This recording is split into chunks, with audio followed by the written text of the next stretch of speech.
morning, everyone. Welcome to a new session on building emotional resilience with Pastor David Haupt.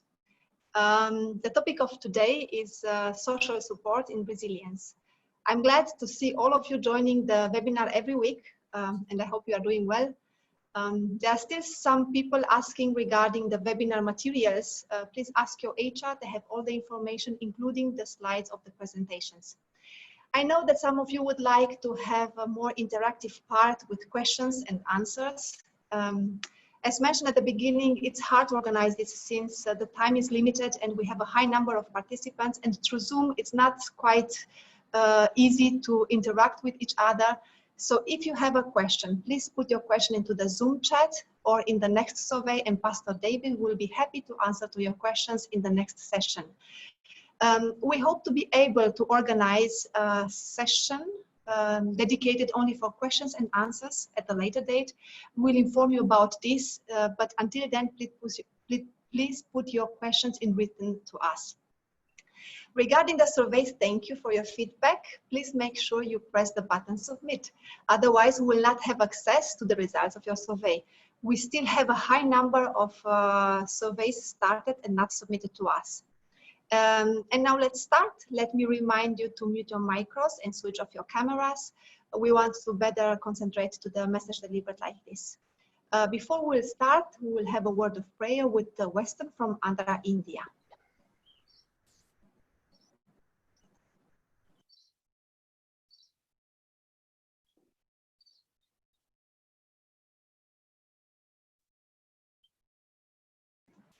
Okay, I think Weston is not here. Then let me ask Vitali from ADRA, Bangladesh to pray with us today. Okay, let's pray. Our Heavenly Father, thank you so much for this day you are giving us a gift to us.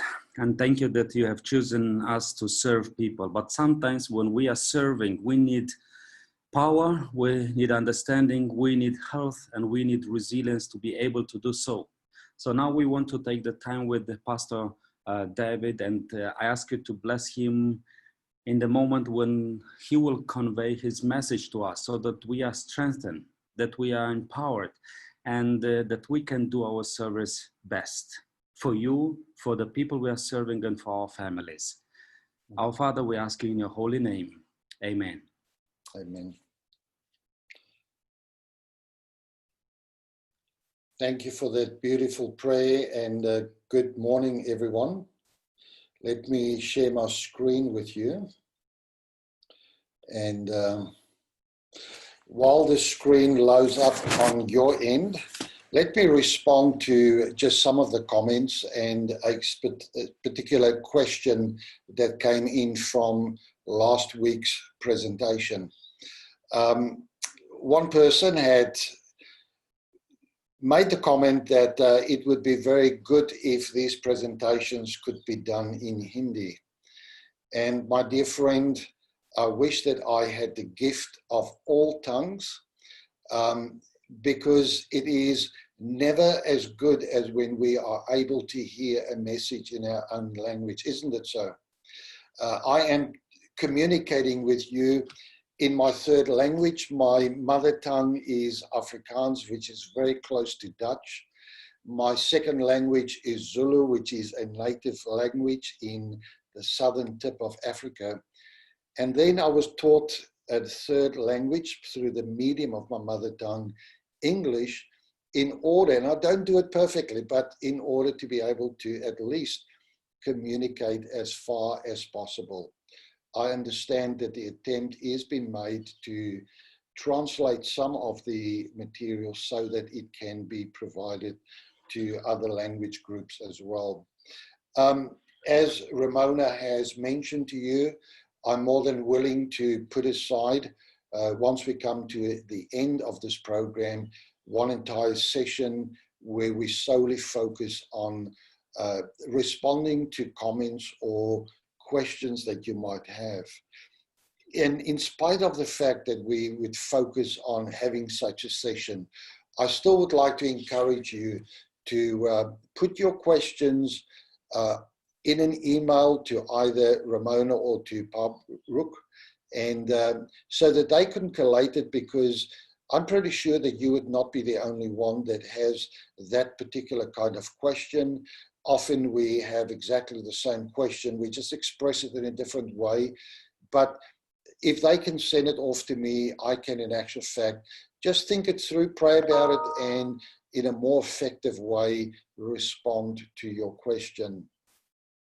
There's a question that came in that I would like to respond to before we start with our session today.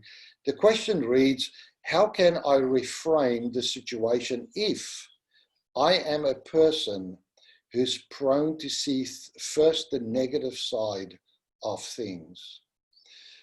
You know, my friend, it is such an important question, because we need to realize that the way that we deal with challenges in life often has been imprinted into our life by the way that we observed the important people in our lives, our parents, family, or the community respond to problems. We, in other words, observe the behavior of other people from very early in our life, when our limbic system, which is the part of our brain that regulates the emotional side of our life, is like a little sponge that just absorbs all that information. The frontal lobe of the brain is not yet developed, and therefore our ability to filter out and reason things out has not been developed. So we absorb the behavior and the reaction and the responses from other people without questioning whether that is the best outcome. And when we then grow up, we actually use exactly that same behavior in response to events in our life. Attending a webinar like this makes you realize that there is better ways of dealing with things. And therefore, I would like to suggest to you a number of ways in which you can, in actual fact, start to work on yourself and help to change the way that you respond. In other words, to help you reframe things. I want to suggest to you to get yourself a little book. If you have access to a computer, you can use it as well, but writing it with a pen and paper is maybe the best way, because you want to change how your brain neurons are formed. We talk about neuroplasticity. In other words, the way that my brain plastically is able to be plied into a new form. In order for that to happen, you need to move the information that you have to a different part of your brain. And as you regularly move it to another part of the brain, you actually start to build a new protein chain. Now, the process of changing your thinking, if you would just decide, I want to look differently at something, by just thinking about it, you don't move that information. But by having to write it in a piece of paper or in a book, actually forces you to utilize a different part of your brain. And in so doing, you are forcing a protein chain, a neural pathway to be formed. I would like to suggest to you that you get yourself a book, and at the end of every day, you take 5 minutes out of your day and you look for 3 things, 3 unique things each day that you are grateful for. That's number 1. Go and write it down. And when you go through difficult times in your life, you go and you reread what you have written there, and it will be a reminder to you of all the positive things, that even in the midst of crisis, that there are major positive things in your life. It is a choice that we have. But in order for that protein chain to be completed, will take you 66 days if you are daily intentional in analyzing your thoughts and looking for positive things in your life. If you would stop there though, the protein chain will start to degenerate, so will break up again, and you will revert back to your original thinking pattern. What you need to do is maintain that thinking process deliberately for 33 more days. So I'm talking about 99 days. Let's, between us as friends, let's just round it off and make it 100 days, a process by which a new thinking pattern would have been formed. And in that period of time, it will become your default way of dealing with issues in your life. What I have found was also to make a point of my thinking to, instead of just becoming reactive, that I actually would say to myself, before I'm going to react, I'm first going to take a deep breath and ask myself this question: is there another way to understand what has just taken place?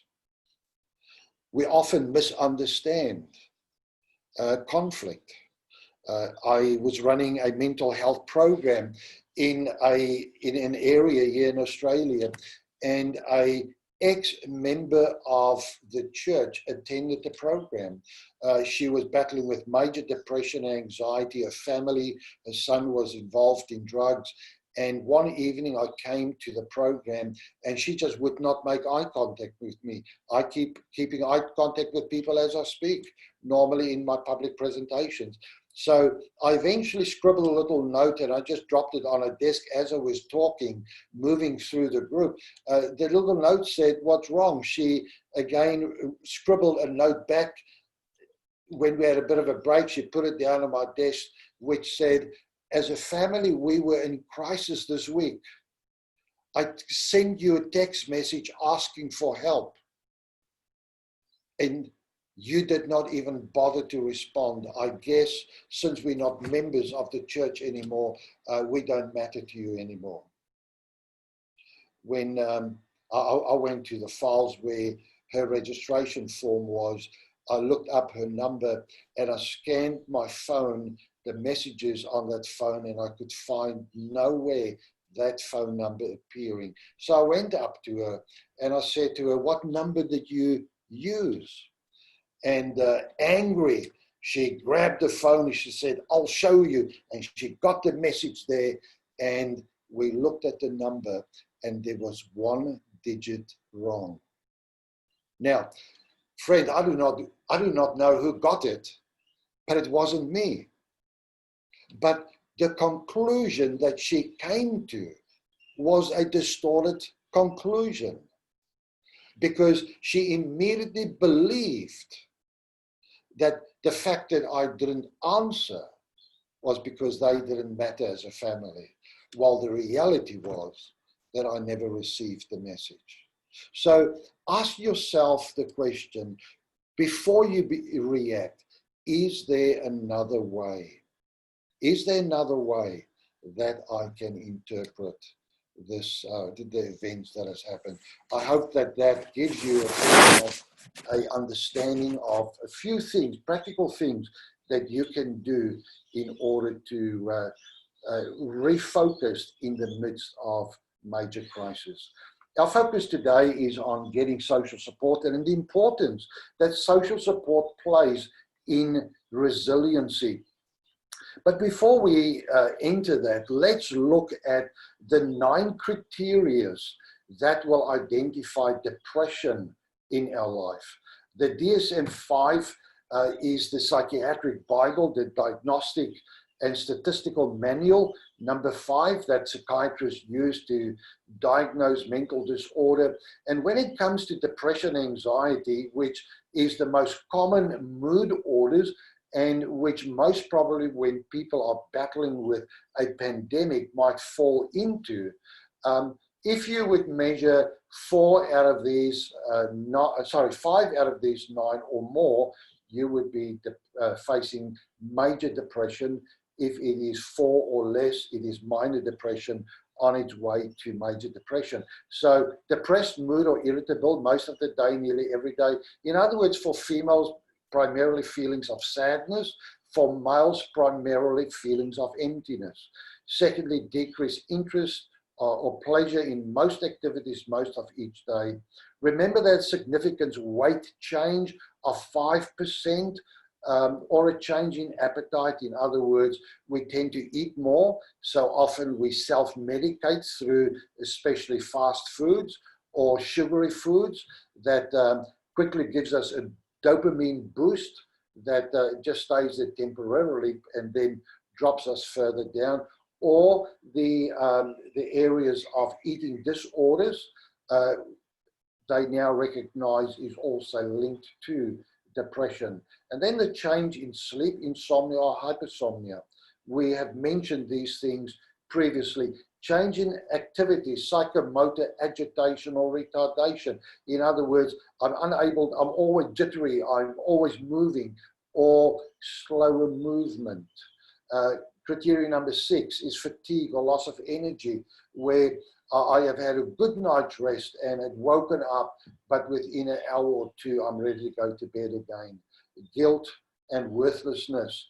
I have added there the word shame, because shame actually refers to worthlessness, the sense that I'm defective, that I'm deficient, that I'm flawed, that I never measure up. Then criteria number 8 is the inability to properly concentrate, diminished ability to think or to concentrate, or more indecisiveness. And then number 9 there, suicidality, the thought of death, of not wanting to live anymore, and feeling that life is not worth living, and therefore starting to make suicidal plans. My friend, if you know of someone, or if you yourself are battling with any of those, I want to suggest, especially here the last one, that you communicate with someone in your team. And I want that team member to take it seriously and take action in order to support people that commit suicide. And understand that in the Asia region that there is a high incidency of suicidality. I understand that in India there's a high incidency of suicidality, because people tend to lose hope. I want to suggest to you that most people that commit suicide doesn't want to die. All that they want to express is that they see no hope out there anymore. My dear friend, if there's one refrain, one thing that carries through hopefully every message that I'm bringing you, is this notion that our God still has 1,000 ways of solving your most difficult experience, of which you and I might not know anything at this moment. So why don't you just trust him, but talk to someone that can guide you through that. In the DSM-5, there's also areas that indicate major depression by looking at the anxiety symptoms. And these anxiety symptoms is irrational worry. I notice in some of your reporting that is given to me on a regular basis. I find that some of you are indicating the hopelessness that you find yourself in.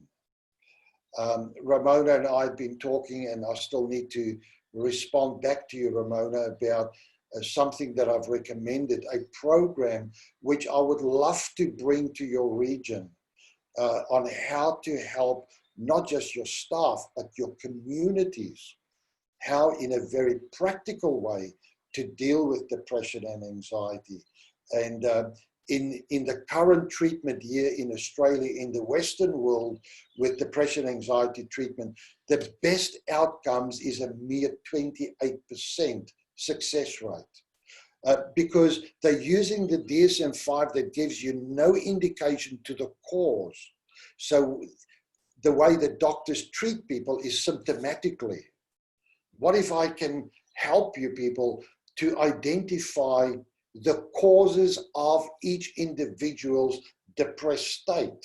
And once we address the cause by changing lifestyle, we can in actual fact help people with an over 80% success rate of living a life completely depression free. I'll continue to talk to Ramona and Prabhu about this, hoping that we can bring that into your region. Another one is the preoccupation with unpleasant worry, trouble relaxing, feeling tense, and fear that something awful might happen. Just this morning in Australia, the news had reported that one of our states will be cut off from all other states. We have 2 states that have closed their borders to all other transportation in and out initially. Those restrictions have lifted, and they had hardly lifted up, and a major spike in infection again took place. So all the other states are closing the borders for this one state, and immediately the intensity of fear is escalating in people's hearts. The more you focus on what might happen, your anxiety levels goes up. The question is whether we can bring about a change.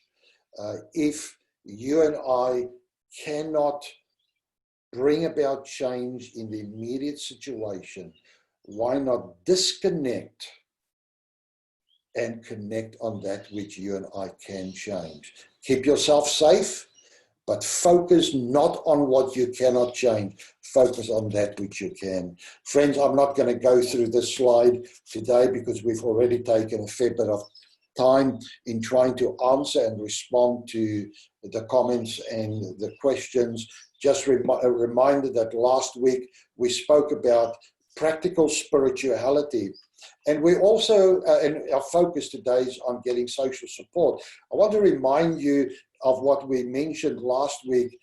We asked the question, why do stories with the same beginning have different endings? In other words, 2 people can face the same traumatic experience.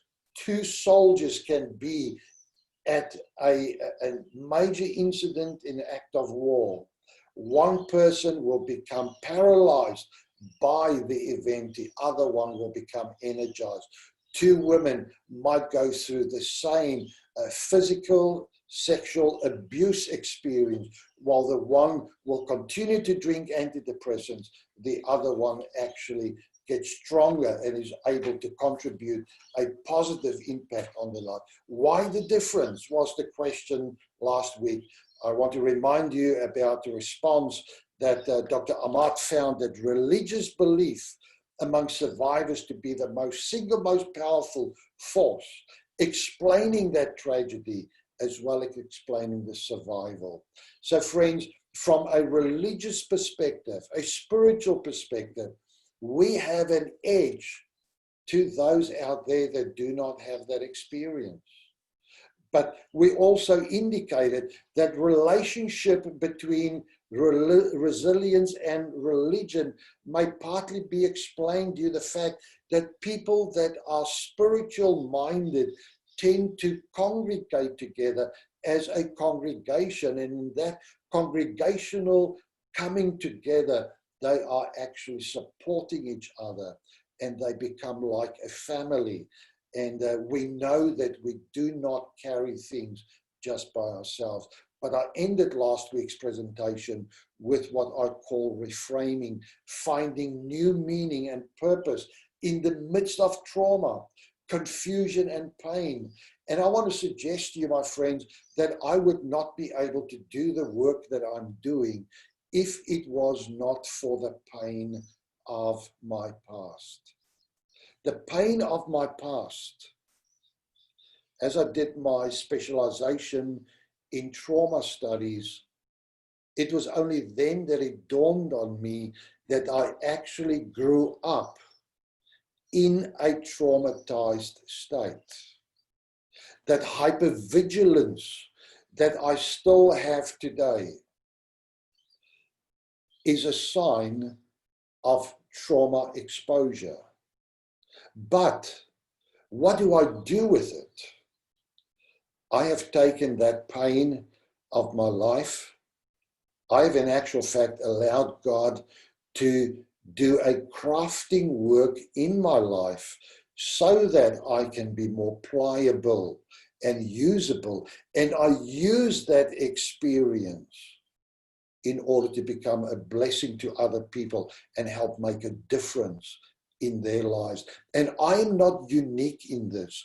You actually have exactly that same ability to actually become activated to be a blessing. It is our choice what we are going to do with the pain of our life. It is Linda and Charlie Bloom that says, that defines reframing as the transformative power of suffering. And I know that some of your countries today are going through some major challenges as military forces are just pulling their forces together. I watch the news from time and time, and every time that I see those things, I pray for you people, and you are in my prayer. Now, friends, even if you're not part of a religious community, friends and loved ones are key when life gets tough. That is our message for today. So coming to your region there in Vietnam, this man on the left-hand side, Lieutenant Commander Schumacher, was in actual fact a Valkyrie F-8D pilot assigned during the Vietnam Wars to fly off the flight carrier USS Carl C.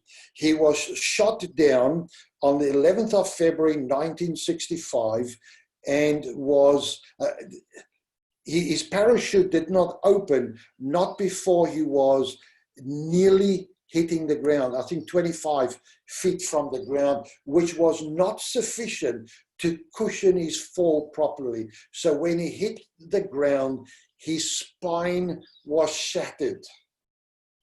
His enemy grabbed him and they unceremoniously placed him in an open jeep, and they raced him over rugged territory, rugged road, to Hanoi, where he was immediately paraded in front of international camera crews and news agencies. No medical help was provided to him, according to the report.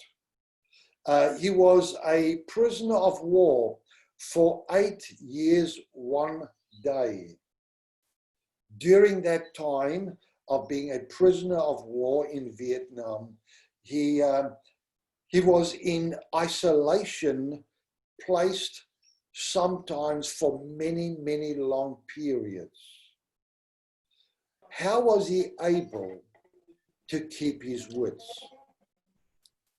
The report shares, and today there is a movie made about the story of this man, Admiral Robert Schumacher, that he actually used a metal drinking cup and he would tap against his cell bars and his cell wall and develop a code which is called the tapping code to be able to communicate with his fellow soldiers in the rest of the prison. So although he was in isolation, he was not isolated emotionally because he was able to communicate with the people around him. And this is so true because one of our greatest needs today as human beings, and it doesn't matter what your culture, it doesn't matter your language, it doesn't matter where you come from. The designer that made us to be communicators, people that want to connect with others. That is why social support is so vital during a time of pandemic. And that is why the current pandemic had been impacting people so harshly, because of the requirement of isolation. So friends, our brains need social support to function optimally. Connecting with others releases the bonding hormone called oxytocin, which calms your mind and reduces stress. I want you to think back. If you have ever fallen in love, can you remember that first time when the two of you, your hands just met briefly? Can you remember the surge of energy and emotion that went through you? That feeling of exhilaration? It was the spurting of oxytocin through your veins. It actually is known to energize our immune system. When a mother takes a little child and feeds her baby, and the mother looks into that face of a young child, and the child looks up into the face of the mother, oxytocin is released in both of those two, ensuring a bonding to take place. One of my youngest grandchildren, I've got 5 little granddaughters, when the other day she just wanted a comfort, I picked her up and I held her, and she put her head against mine, and my wife stepped in and she said, "Don't fall asleep, it's not time to fall asleep." And I pulled away because that feeling of that child so completely trusting me that she even closed her eyes and just wanted to fall asleep was so energizing for me. Oxytocin was released. Yes, my friends, oxytocin's action reducing the amygdala activation and arousal may help to explain why positive support from others can reduce stress. The solution isn't just receiving help from others. The added solution and benefit for us is also to reach out to other people and become a blessing to them.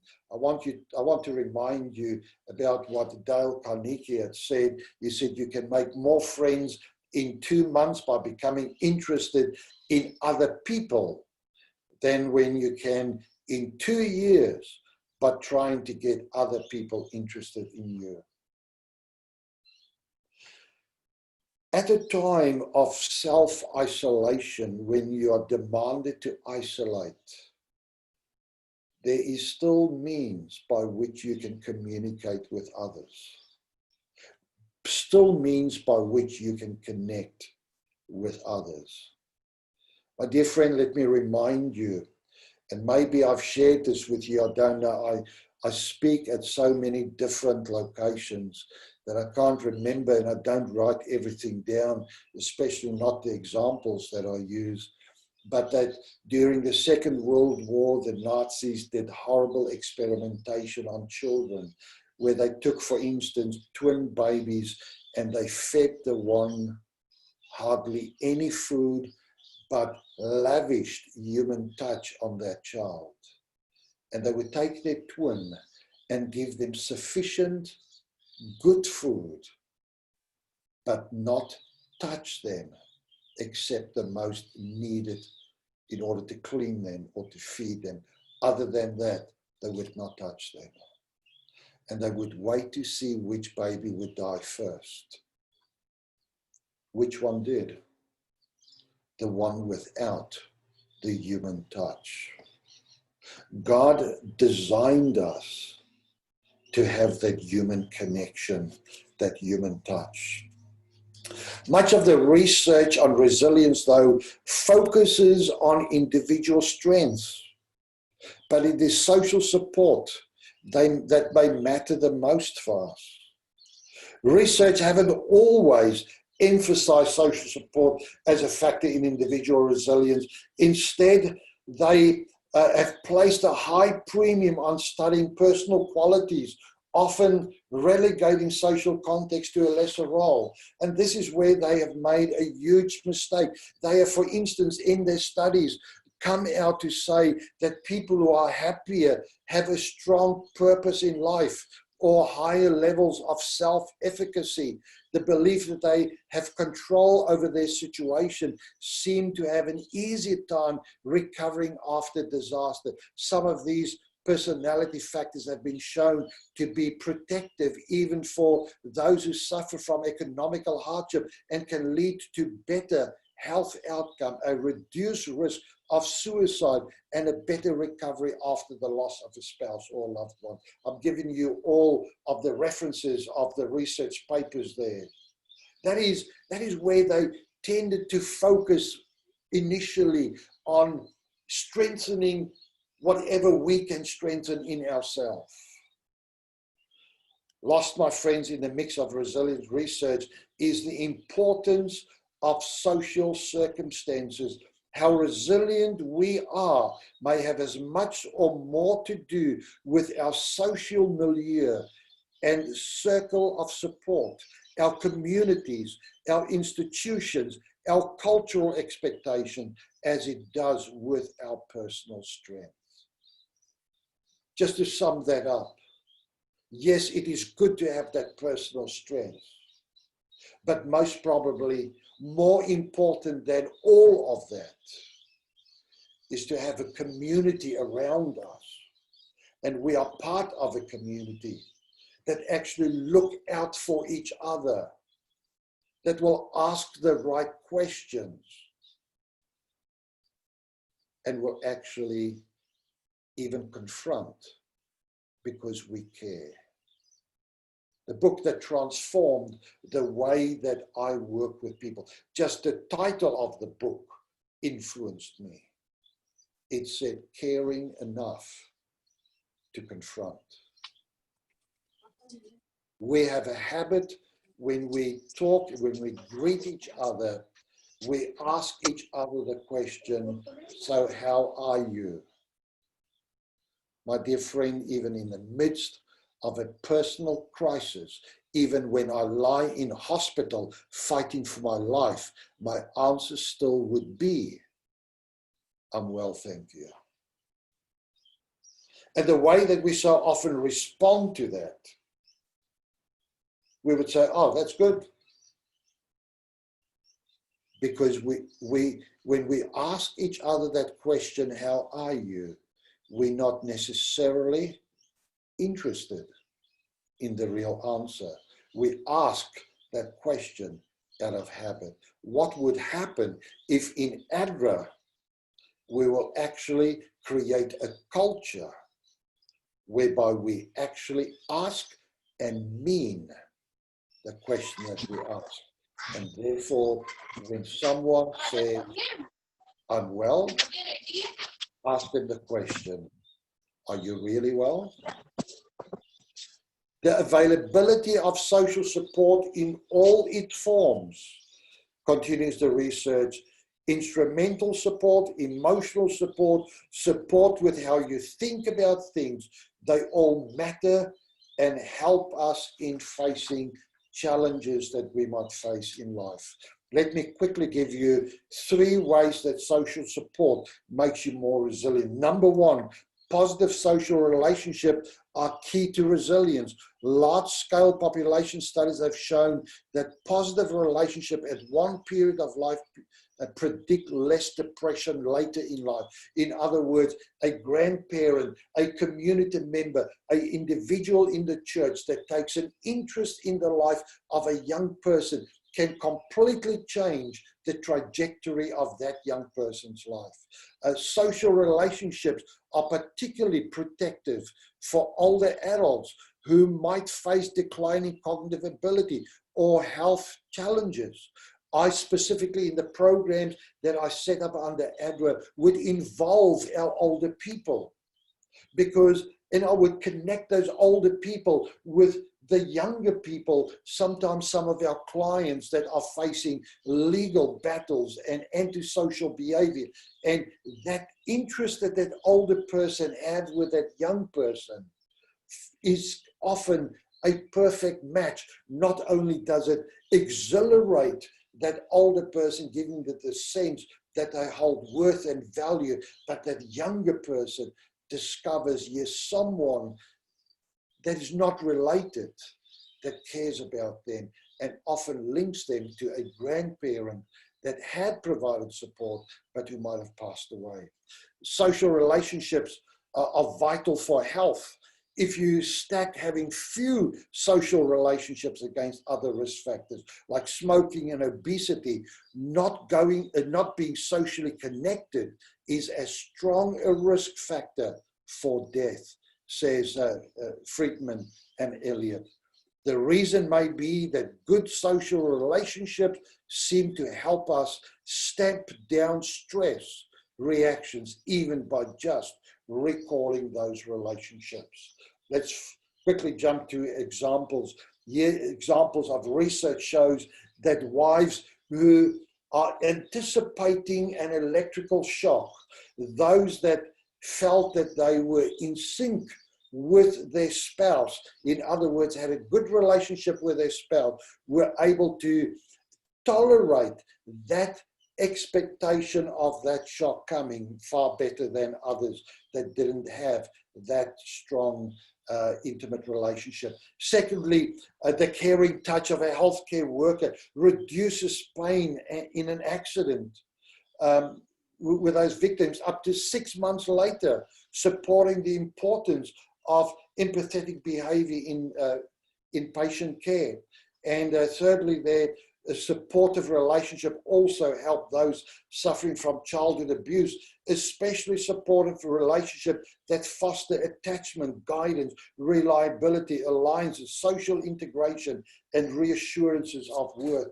I worked with running a depression program for a community, and there was an 82-year-old lady that was abused sexually at the age of 7, and now having gone and lived a life in utter isolation, 2 broken marriages, multiple broken other relationships, living in complete isolation, she eventually comes in for therapy session with me.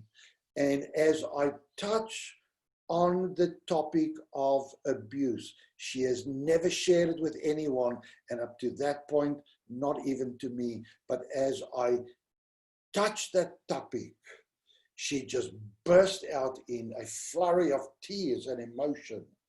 And right there, I know what the cause of all the isolation and the pain is. It is that caring touch, that willingness to support her through that gives her the courage to face the challenges that she had hidden for so long. Let's jump over to number 2, social safety net increase the resilience of citizens.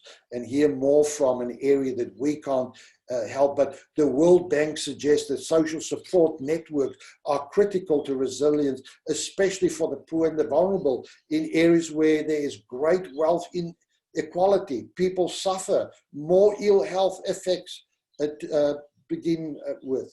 And research have shown that countries that embrace policies aimed at improving the social welfare, for example, through tax credits and better health care, had smaller percentages of their citizens reporting disabilities than states or countries who didn't embrace these policies. An organization like ADRA can step in and become an advocate, and I'm pretty sure that you people do that, to see whether they can help change the policies of government towards helping their community.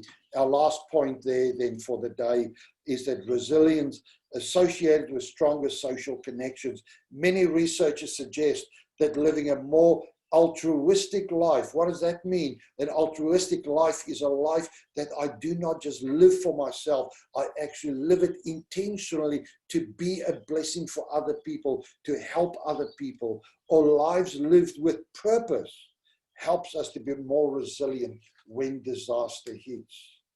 Question though that I have, my friends, could the root of this benefit really be tied with the value that comes with altruism and purpose?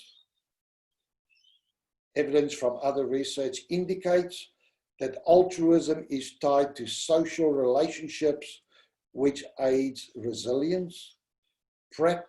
Practicing gratitude also strengthens relationships and social support network which aids in reducing stress and depression. Thirdly, even finding purpose, which one could imagine doesn't necessarily involve building social network, is often fostered in research studies through in-depth conversation with caring adults. And the last one there is that even the religious belief helped to build resilience for many, an opportunity to deepen social connections, which could explain its potency. My friend, what does all of this matter? Why does it matter? If we don't understand the relevance of the social context in resilience, we may end up setting ourselves up for failure. We can try and better ourselves and be reliant on ourselves, but inevitably, each one of us will come to a place in our life where we will need each other for support. So why not start fostering those relationships and become open enough to support others at the same time? My tip for the day is as follows. When you are going through a hard time, turn to the people around you. It takes a village to help each of its members to bounce back from disaster. I want to remind you of next week's presentation, where our focus will be on resilient role models. May God bless you. May God's hand be upon you. May He protect you in this coming week, or this week, and may He constantly use you in a powerful way to make a difference in other people's lives. Let's pray together. Gracious Father, thank you for the opportunity that I have to present each one that is logged in today, for those that will listen on the recordings, and also for those that are represented here by these people, their family, their communities. We live today in a world of uncertainty, but there is one certainty in life, and that is that you ultimately is still in charge. So Father, my prayer is that you would lift our eyes from the current clashes, the current calamities, and place and rest our face upon Him who holds our lives in His hand, who loved us so much that He actually gave Himself to secure eternity for us. Bless each one is my prayer in Jesus' name. Amen. God bless everyone. Look forward to seeing you next week. Thank you, Pastor David, for today's session. Let's be grateful for the people around us, for our families, and let's be a blessing for those who do not have social support. Thank you all for joining. See you next week. Bye.